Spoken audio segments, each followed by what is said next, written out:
రామయ్య కట్టెలు కొట్టడంలో నిమగ్నమై ఉన్నాడు.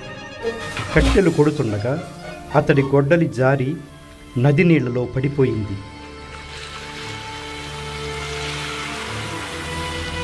ఆ హఠాత్ పరిణామానికి రామయ్య విస్తుపోయాడు. కంగారుగా చెట్టు దిగి నది దగ్గరికి నడిచాడు. అతడికి ఏం చేయాలో తోచలేదు. దీనంగా మొహం పెట్టి ఆ నదివైపు చూడసాగాడు.